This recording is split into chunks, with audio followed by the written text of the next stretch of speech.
Irmãos internautas da Rede Amigo Espírita, aqui estamos, José Queiroz e a queridíssima Mari Lourdes, pareia de jarro hoje inclusive, né?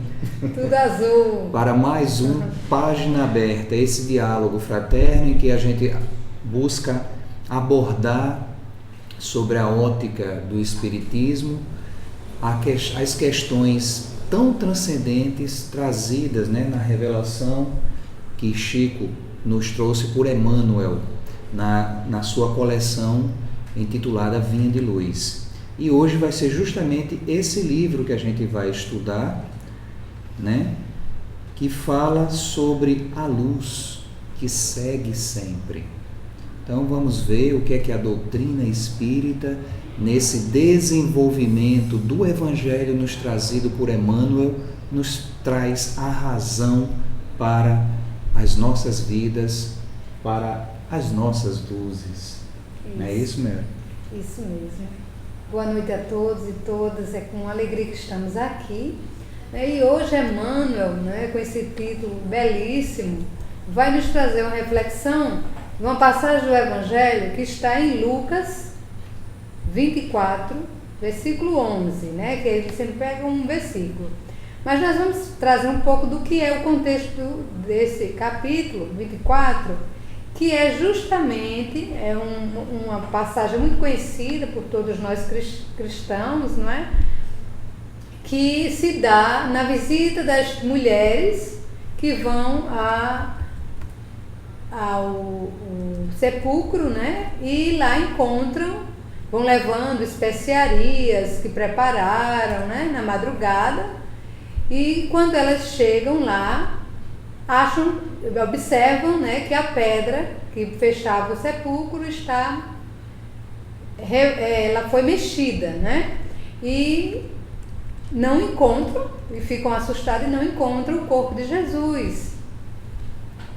E elas ficam perplexas com esse acontecimento e ficam até um pouco atemorizadas, sem entender o que aconteceu, né? E nesse momento, né, como nós conhecemos a história, aparece dois homens com vestes resplandecentes e diz para ela: por que buscais o vidente entre os mortos? Não está aqui, mas ressuscitou. Lembrai-vos como vos falou, estando ainda na Galileia. Então ele relembra a elas o que Jesus tinha dito, né? Que Jesus já tinha preparado os seus apóstolos, né, os seus seguidores, que ele voltaria no terceiro dia. E ainda dizendo, convém que o Filho do Homem seja entregue, eles repetem o que Jesus diz, né? Convém que o Filho do Homem seja entregue nas mãos dos homens pecadores e seja crucificado, e ao terceiro dia ressuscite. Lembra-se dessas palavras, diz o mensageiro, né? E aí ele diz, né, que elas possam ir e anunciar essas coisas aos 11 e todos os demais, ou seja, ele se referindo aos apóstolos e todos os outros que elas conhecessem, né? E era quem? Maria Madalena, Joana e Maria, mãe de Tiago. E suas palavras pareciam como desvario quando elas chegaram aos apóstolos, né? E disseram isso, e é esse o versículo que Emmanuel pega, o versículo 11, diz o seguinte: e as suas palavras lhe pareciam como desvario, e não as creram. E aí Pedro, porém, levantando-se, correu ao sepulcro, e abaixando-se viu só os lençóis, e retirou-se admirado com aquilo. Então, é esse momento, né, essa demonstração que o Cristo pronuncia, né, anuncia, e quando de fato a realidade acontece, como os seus apóstolos receberam, e é mais ou menos sobre essa reflexão que Emmanuel vai nos trazer, não é, Queiroz? Eu acho interessante que esse tema, como sempre, né, Emmanuel, a gente sempre diz que Emmanuel não bota uma vírgula sem uma razão de ser. E o título sempre tem algo muito forte, apesar de muitas vezes a gente olhar o que é a passagem, né, que está em Lucas, relacionada à descrença dos homens com relação ao que as mulheres tinham visto, tem a ver com a luz, né? A luz que segue sempre. Aí a gente fica nessa reflexão, porque o que é de religião, né? A gente vê que não é de hoje que a humanidade ela tem a questão de suas crenças, como também em contrapartida não é de hoje que os espíritos, né, os encarregados da manutenção do orbe do universo, eles conclamam as suas mensagens, nos trazendo de fato reflexões a seguir. Reflexões a seguir. E aí, quando a gente pega o título de Emmanuel, a luz, ela segue sempre. Então, dá para ponderar uma pergunta a respeito de nós mesmos. E nós? Como estamos nesse caminhar? O que estamos fazendo de tantas oportunidades, de tanto despreendimento por parte dos tutores do mundo maior? Porque nunca deixou, se a gente observar, nunca nos deixou de ter amor, oportunidades, né? Misericórdia, enfim, ferramentas, tudo que a gente precisa a gente tem na espiritualidade. E olha a primeira frase de Emmanuel, o primeiro parágrafo dele. A perplexidade surgida no dia da ressurreição do Senhor ainda é a mesma nos tempos que passam. Sempre que a natureza divina e invisível ao olhar comum dos homens manifesta suas gloriosas mensagens. Né? Então, a gente vê que de fato ainda falta um conteúdo de entendimento, um conteúdo de continuidade mesmo do propósito primordial da nossa existência. Essa questão, né? Tem gente que diz que o conhecimento de si mesmo é difícil. Mas aí a gente vê, será que de fato existe essa dificuldade toda? Né? Como é que a gente pode ponderar, Melry, essas questões, né? Porque a gente vê, meu Deus, em termos de religião, o mundo é muito mais dividido do que por outras coisas. Né? Existe um sectarismo, existe um querer saber sempre mais do que o outro. Existe aquela história ainda, né, de a minha manifestação ser uma manifestação superior à sua. Meu Deus! Né? Ainda tem muito essa questão egóica. Meu Deus, meu Senhor. Quando a gente lembra que falando para nós, o Cristo falou abertamente. O nosso Pai que está nos céus. Em algumas oportunidades o Cristo falou meu Pai. Mas quando ele falava esse termo individual, né, esse possessivo meu, é porque a gente tem que entender que naquele momento ele estava falando de uma dimensão de Deus que nós ainda não podíamos alcançar. Por isso que ele usava. Não era no sentido da posse, mas no sentido de um entendimento que ainda faltava à humanidade para compreender aquele Deus naquela dimensão crística. Na intimidade que ele já tinha. Né? Que ele já tinha. É diferente do meu Deus que o homem professa. Porque esse meu Deus, como você disse, é um meu Deus no sentido de que a verdade é a minha, né? de que a minha questão do egoísmo e daquele meu Deus, porque a gente precisa, infelizmente, as religiões, elas estão muito ligadas ao poder. Então, ter o conhecimento de determinada coisa é ter um poder além do outro. Então, eu acho que o meu conhecimento está acima do conhecimento do outro, né? E isso é tão interessante, que era nessa primeira frase, né, que ele traz, quando ele diz aqui: a perplexidade surgida no dia da ressurreição, e aí ele diz que é a mesma, né, nos tempos hoje, né? Sempre que a natureza divina, invisível ao olhar comum dos homens. Tudo que é novo, que não esteja na nossa visão comum, a gente tende a não aceitar ou a ter qualquer tipo de preconceito, né? Nós já entendemos, né? A ter qualquer tipo de preconceito, não é isso? Exato. Nós já vemos esse novo que chega com um olhar, não apenas da dúvida, porque a dúvida faz parte, e é isso que ele vai falar mais na frente.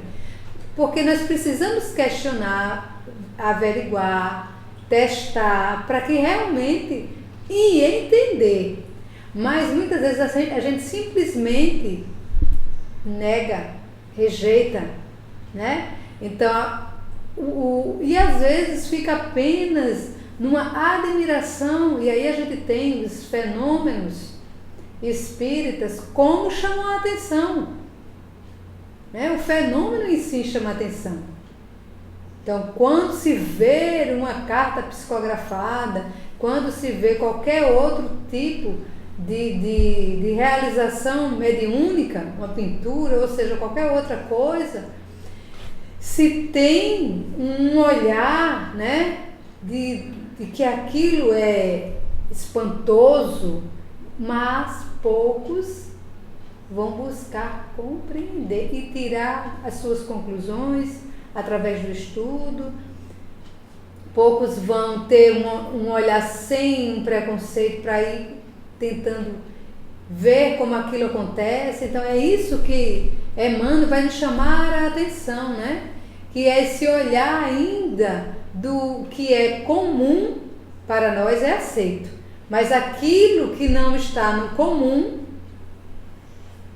muitas vezes, onde a força divina vem trazer, né, a sua mensagem, é nos trazida no entendimento de como algo sobrenatural, né, como algo fora da normalidade. Pois é. E aí, né, essa questão de entendimento, ela nos faculta muitas dificuldades, como a gente vê, né? E aí Emmanuel traça duas bases psicológicas no segundo parágrafo, Mel, né? A questão do ânimos e da questão do ânimas, que ele diz que as mulheres devotadas, mas quando ele fala aí a mulher, ele tá figurando, né? Que se foram em romaria de amor ao túmulo do mestre, sempre encontraram sucessores. Ele está figurando as pessoas que não se deixam levar pelos seus personalismos, pela sua forma de ser, e sempre questionam, buscando uma forma de mudar, buscando uma forma de fazer melhor, buscando uma forma de internalizar o conhecimento para transformar em atitude prática. Lógico, sempre usando o discernimento, sempre usando o bom senso e tendo como base a realização da luz crística em nós. Não é? E aí ele faz, todavia, são muitos raros os Pedros que se dispõem a levantar para a averiguação da verdade. Não é? Então, a base de sustentação é justamente esse equilíbrio entre uma base de devotamento e uma base de entendimento, de busca da verdade. Não é? Porque se a gente deixar que apenas uma circunstância se eleve mais do que a outra, vem o fanatismo. Ou o fanatismo que leva, por um lado, a não entender a religião como sendo essa ponte de ligação, mas algo assim que é capaz de me deixar até lunático, né? É capaz de me fazer agir de formas desconexas, muitas vezes, com a realidade necessária e apontada. E se eu for por outro lado, muito, né? Eu deixo de lado o espiritual e acabo tornando-me um frio pensador que envereda pelo lado do materialismo destruidor. Do materialismo que nada respeita porque nada vem depois, a não ser o que está na sua frente, a não ser o que está na sua visão de toque. O que está além não importa a ele.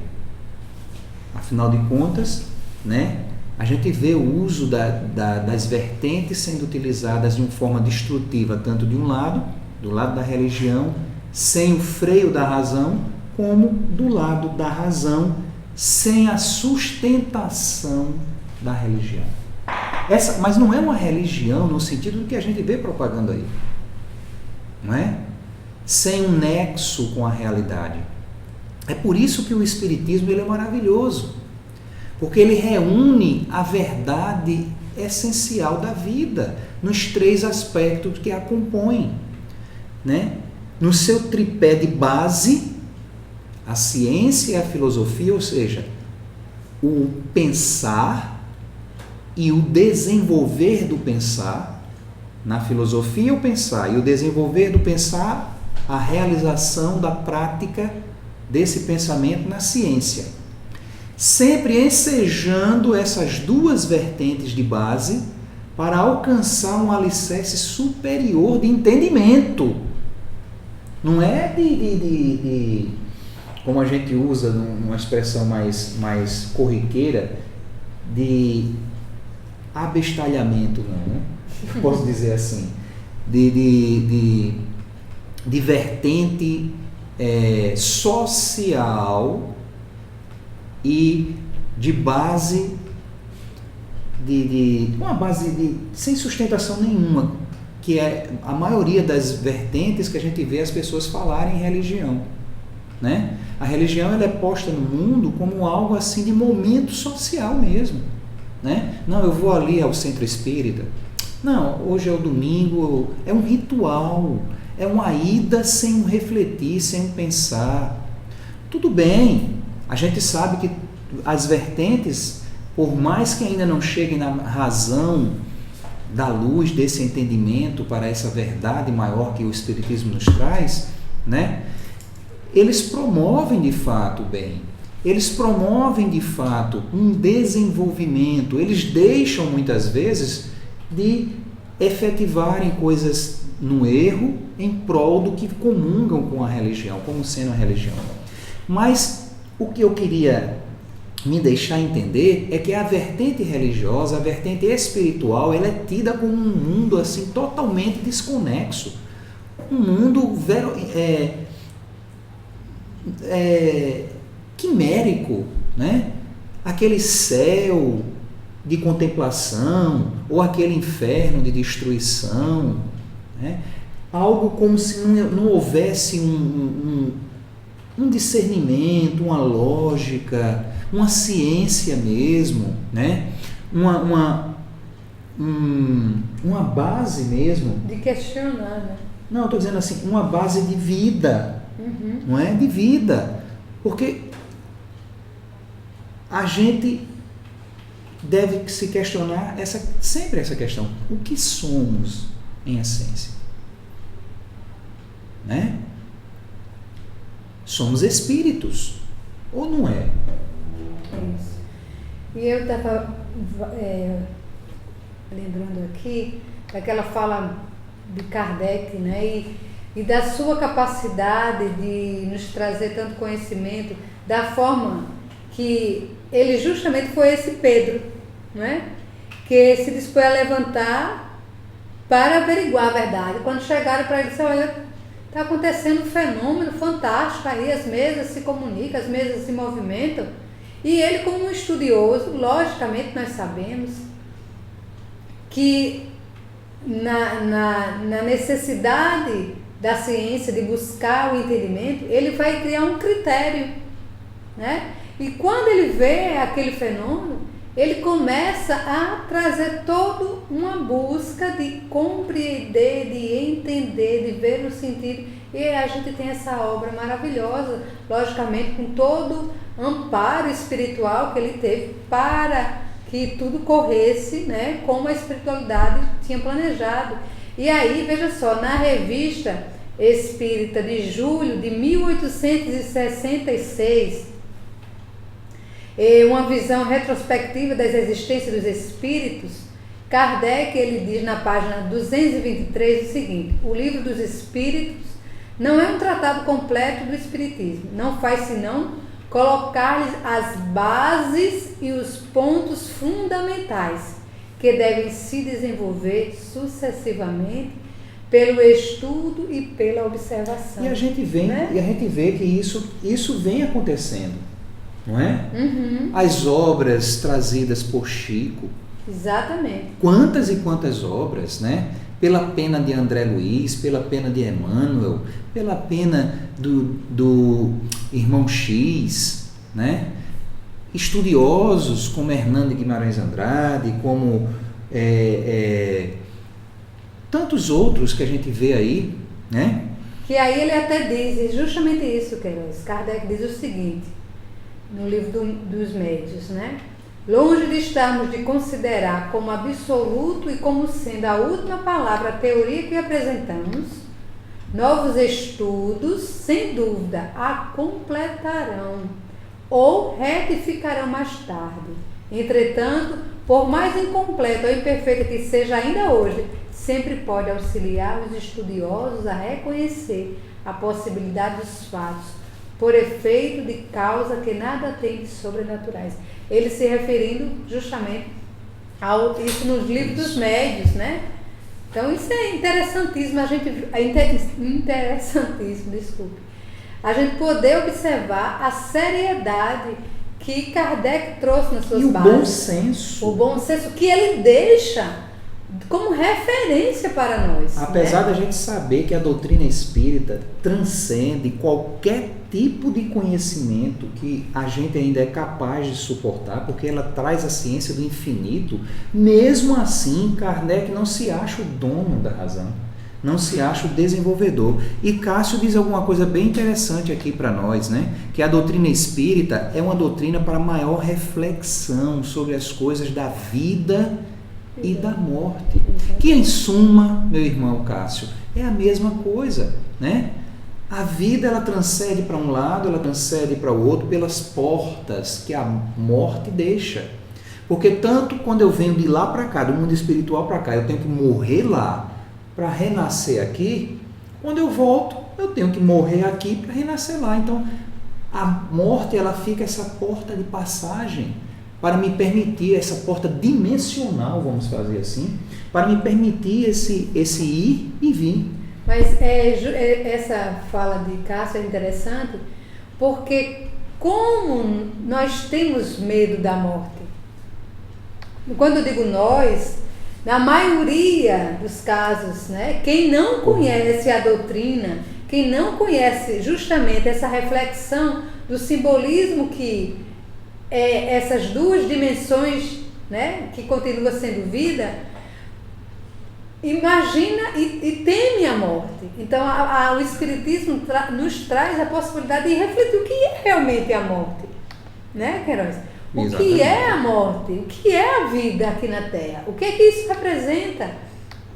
E aí a gente poder compreender que nós estamos, né, e essa frase é muito significativa, estamos numa experiência carnal, mas nós somos espíritos.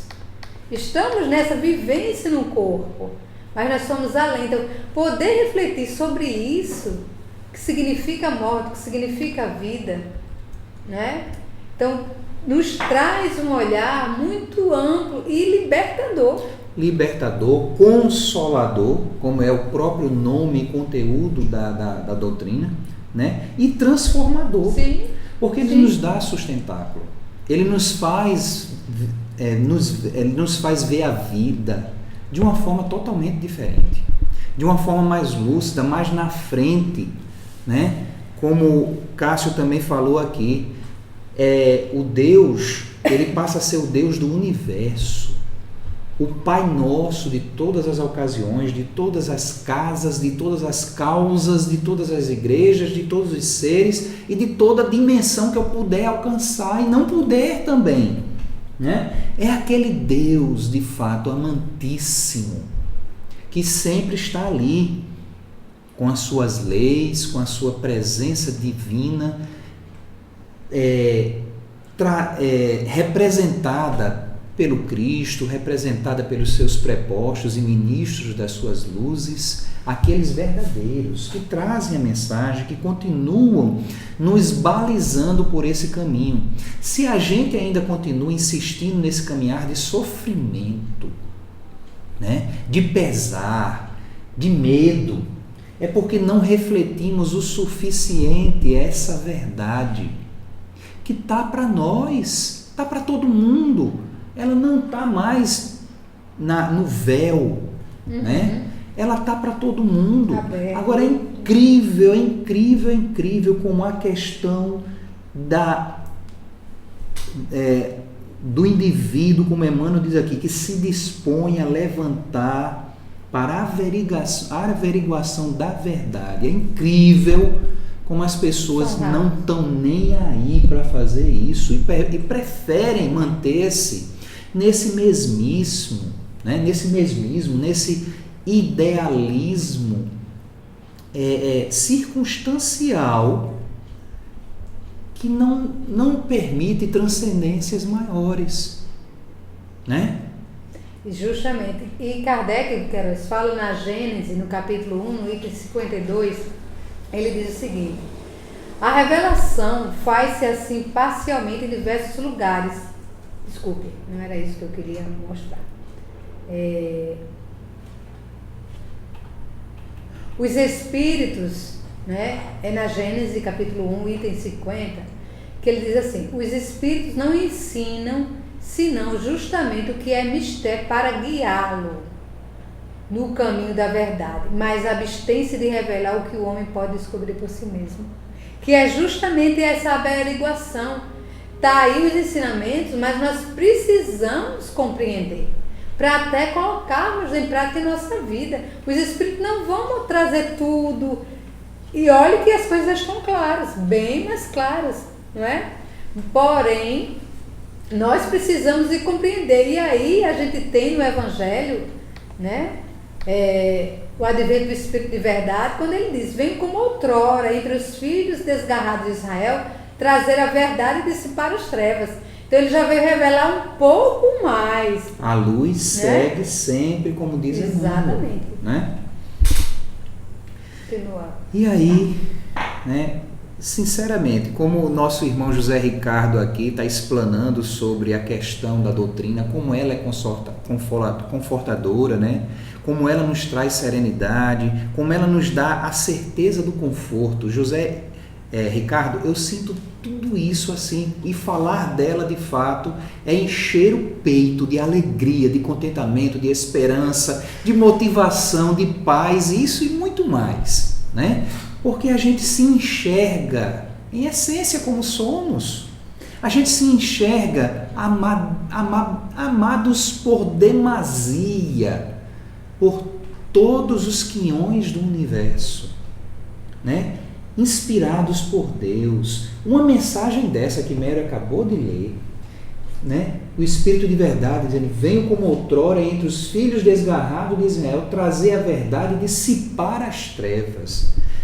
É algo realmente que não tem uma outra base, né? A não ser a base do conforto mesmo, da esperança, né? E como Emmanuel vem dizendo, continua dizendo aqui na mensagem, em todos os tempos, os transmissores das notícias de além peregrinam na terra, quanto hoje. Você vê como, de fato, ninguém está desamparado, ninguém está esquecido, ninguém está só, ninguém pode se ver ou se dizer triste ou esquecido. Repito, né? É uma questão de cegueira mesmo. É uma questão o desespero é aquela história, né, que alimenta o medo, porque eu não vou além, eu não me transformo em buscador da verdade, eu me contento com o que o mundo me apresenta, com o que os homens trazem, e não vou atrás, como o Emmanuel diz aqui, dos transmissores de notícias do além-túmulo, né? É uma reflexão que de muito, né, eu trago isso à tona, como as pessoas são curiosas de fato. Nós vivemos num país praticamente 100% cristão, praticamente.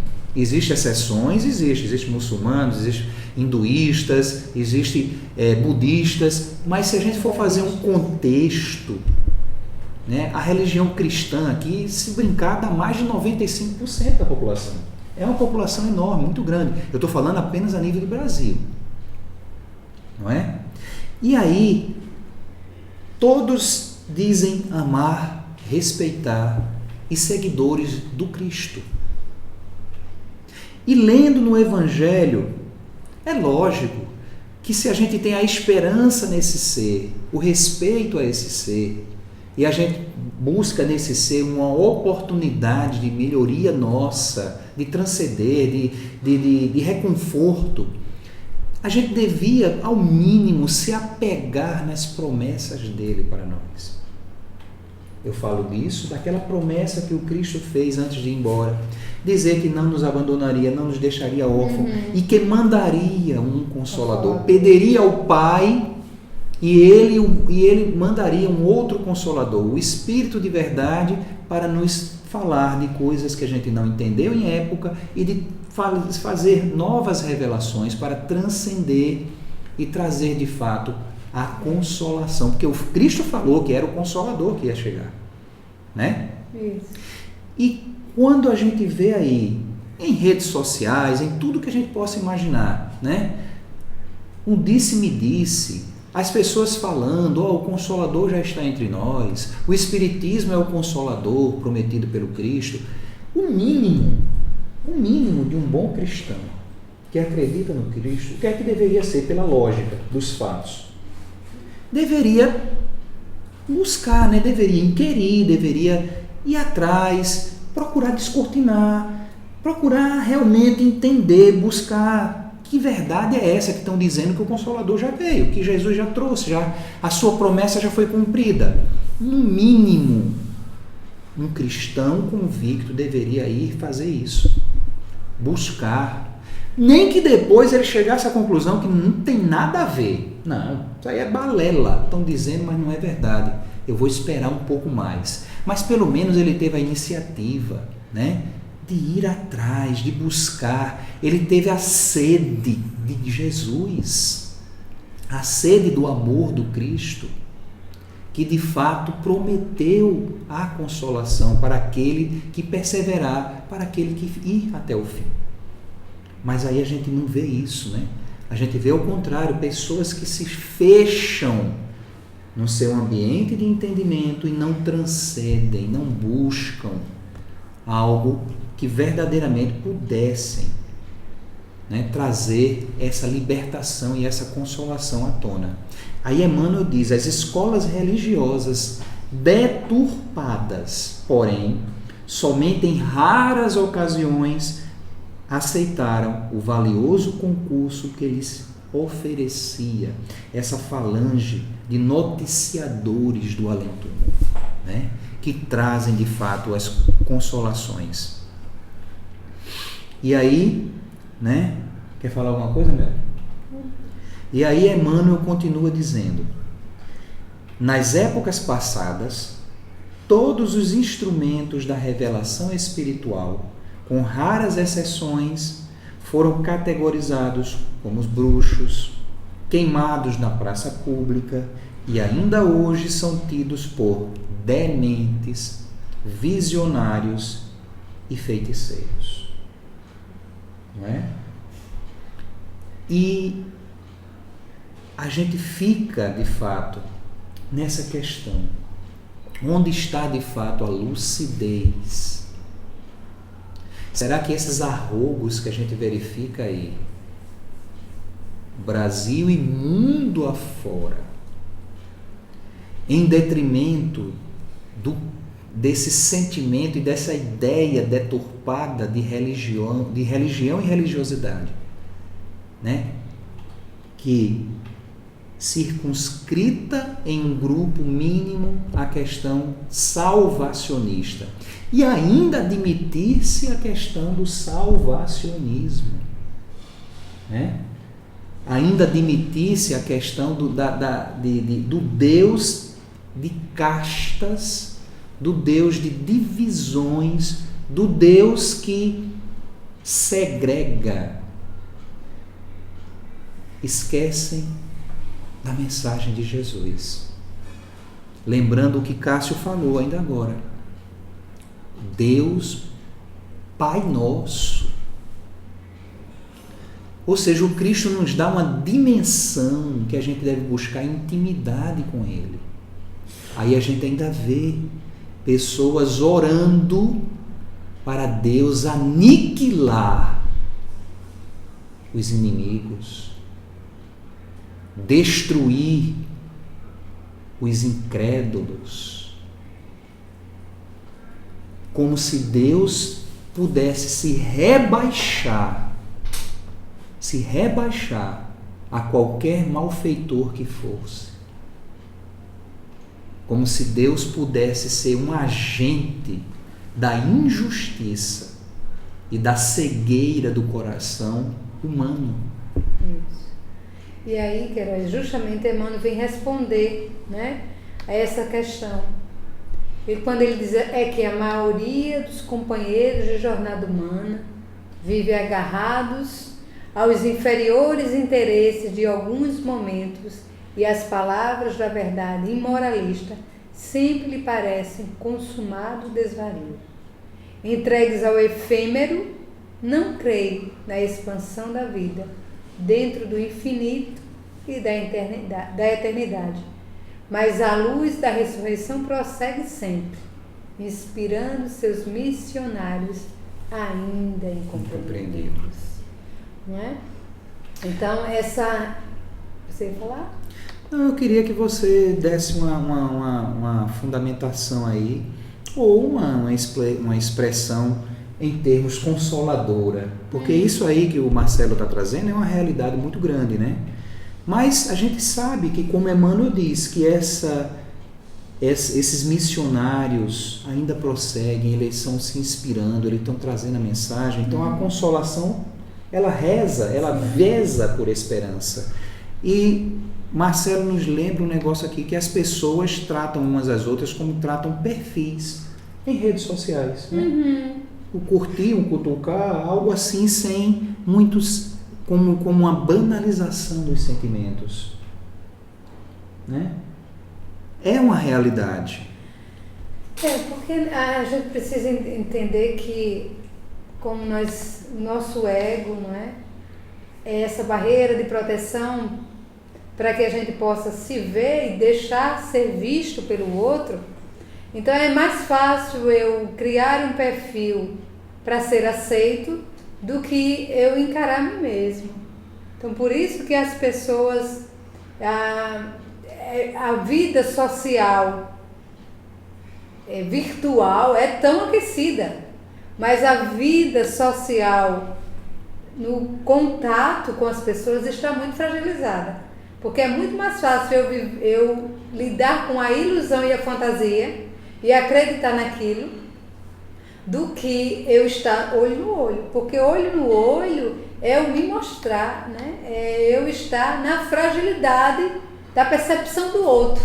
Enquanto no perfil eu estou numa falsa proteção. E aí a gente vê, né, como tem tudo a ver isso que Emmanuel nos traz, né? E nessa ilusão que as pessoas estão, vão aceitando aquilo que parece ser simples, ser básico, e não se questionam. Será que é assim mesmo? Precisa ser assim mesmo? E até poder ir saindo dessa fantasia, desse esconderijo de uma ideia, de um perfil muitas vezes forjado, para que eu possa ser aceito ou eu queira mostrar o que eu não sou, né? E quando, daí a incompreensão de muitos mensageiros que vêm trazer a verdade muito simples, mas extremamente direta. E eu estava lembrando, Queiroz, a gente conversando aqui agora, eu estava lembrando, né, da minha trajetória dentro do Espiritismo, desculpa, onde poder compreender, que logicamente como cristã desde a infância, uma cristã bem, vamos dizer assim, praticante, né, onde vivenciei todas os rituais do cristão, e compreender que várias vezes a gente repete que é a nossa culpa, e poder descobrir no Espiritismo que não é a culpa, mas é minha responsabilidade. Isso, além de trazer para mim uma libertação, trouxe uma conscientização do que eu preciso fazer. Porque no momento que eu saio porque na culpa eu me aprisiono e estou, de certa forma, incapaz de reverter, porque já fiz e estou fadada na culpa. Mas o Espiritismo vem mostrar que nós somos responsáveis. E a responsabilidade nos permite a ação do conserto. Não é? Quando somos responsáveis por algo, nós estamos sendo chamados a corrigir. Né? E nem todos querem corrigir. Preferem ficar aprisionados na culpa, que aparece, né? Que vão buscar um salvador para as suas dificuldades. E na verdade o Espiritismo nos diz que nós é que nos salvamos quando compreendemos qual é o verdadeiro objetivo da vida. E aí saímos das fantasias, podemos estar até nas redes sociais, mas estamos de cara limpa, nos mostrando quem verdadeiramente somos. E essa frase aqui de Emmanuel, ela merece que a gente repita ela, né? Ela traz realmente um entendimento do que ainda vem acontecendo no mundo. Quando ele diz aqui que a maioria dos companheiros de jornada humana vivem agarrados aos inferiores interesses de alguns momentos, e as palavras da verdade imortalista sempre lhes parecem consumado desvario. Então, é aquela história do gozo do aqui, do agora, do momento, irrefletido, não importa a consequência, né? A intensidade do prazer não é medido pela questão que você falou, que você trouxe com tão grande lume ao nosso entendimento, que é a luz da razão, a luz da verdade, que transcende justamente por esse meio imortalista, né? Porque nós somos espíritos imortais. Então, se a gente entender só essa palavra como verdade para nossas vidas, a questão da imortalidade, quantos e quantos atropelos, quantas e quantas encrencas não deixaríamos de realizar, porque pensaríamos, nem que fosse de uma forma egóica, nas consequências do que isso vai nos trazer lá na frente, nem que fosse de início sobre uma forma egóica, né? Porque o ponto de partida ele tem que ser de uma base. Aí eu fico pensando como será a humanidade no dia que a reencarnação vir à tona como estudo das escolas de base, né? Mostrando essa responsabilidade, mostrando essa verdade da imortalidade como algo realmente que justifica esforços, que compreende os desafios, que sana e cicatriza as dores e nos prepara para a luta sadia do bom combate. Aí realmente já estaremos no Pense, auge, né, do mundo de regeneração, não é, Queiroz? Sem dúvida. Aí Emmanuel diz, né, entregues ao efêmero, ao que é transitório, ao que Passageiro. morre, ao que é passageiro, não creem na expansão da vida, dentro do infinito e da eternidade. Mas a luz da ressurreição prossegue sempre, inspirando seus missionários ainda incompreendidos, né? Cristo prossegue. Exatamente. Né? Então, E dentro dessa escala, né, que até a Marimeide falou aqui, lembrando da escala espírita, né, que mostra da diversidade dos espíritos e dos entendimentos de fato que surgem. Mas nos dias atuais existe uma possibilidade muito maior, pela presença já marcante do Consolador em nossas vidas, de podermos fazer o dever de casa da melhor maneira possível. Agora, para isso, precisamos discernir verdadeiramente quem somos e não mais nos deixar enganar como seres de carne que estão gozando um momento na vida e que tem um pensamento, um laivo, né, de religiosidade, hora ou outra, algum momento ou outro. Precisamos deixar de pensar desse jeito e começar a pensar como a verdade que transcende e que nos fala da vida como ela é. Espíritos imortais que realizam na eternidade de Deus as suas manifestações que são divinas e que estão latentes dele. Afinal de contas, como Jesus falou, onde é que está o reino dos céus? dentro de nós. Dentro de nós. Então, meus irmãos, aprendamos com essas luzes maravilhosas que o Espiritismo, o Consolador prometido, amando do Cristo, por misericórdia e amor, nos deixa e nos traz, né, esse legado maravilhoso, essa base realmente de consolação e transformação de vida. Agimos não mais por impulsos ou por momentos, mas por reflexão, por raciocínio, acompanhado pela tônica do sentimento de amor, sentimento de esperança, sentimento de paz, sentimento de compartilhamento, sentimento de diversidade na unidade da vida, sendo ela o universo. E assim o respeito surge, né? Assim a vida continua transbordando, os elementos continuam realizando os seus propósitos e nós vamos fazer mais firmemente a parte que nos compete nesse concerto maravilhoso que é a vida. Isso mesmo. Então estamos chegando, não é? Depois dessa reflexão, ao final do nosso encontro do Página Aberta, e eu gostaria de trazer no capítulo 5 do Evangelho segundo o Espiritismo, a mensagem que nós começamos a falar do Espírito de Verdade, para que possa ecoar em nós esse consolo do Cristo, como Queiroz falou agora. E aí ele nos diz, né?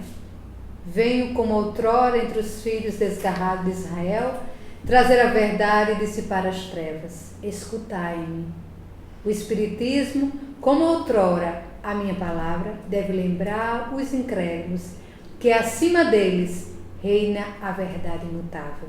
O Deus bom, o Deus grande, que faz germinar as palavras e que levanta as ondas. Eu revelarei a doutrina divina e, como um segador, liguei um feixe, o bem espaço pela humanidade e disse: vinde a mim, todos vós que sofreis. E fechando o nosso momento de luz, eu não poderia deixar de falar aqui, né, do que Marcelo nos lembra da palavra do Cristo, que a gente deve ter em mente isso com relação à doutrina que tanto nos serve, né, que tanto nos consola. Ninguém acende uma lamparina para colocá-la debaixo de um cesto. Pelo contrário, ela é colocada no lugar próprio para que ilumine todos os que estão na casa. Assim também a luz de vocês, a luz nossa, deve brilhar para que os outros vejam as coisas boas que vocês fazem e louvem o Pai que está nos céus, né? Então, meus irmãos, reflitamos as nossas vidas no agir, no pensar da base imortalista que a ressurreição da luz do Cristo nos trouxe, que é o Espiritismo. Afinal de contas, como Emmanuel nos diz, a luz segue sempre e nós precisamos também brilhar. Muita paz, um beijo no coração de todos, obrigado por tanta coisa maravilhosa que aprendemos juntos hoje em mais um Página Aberta. Até quarta-feira que vem, meus irmãos. Ficamos na paz.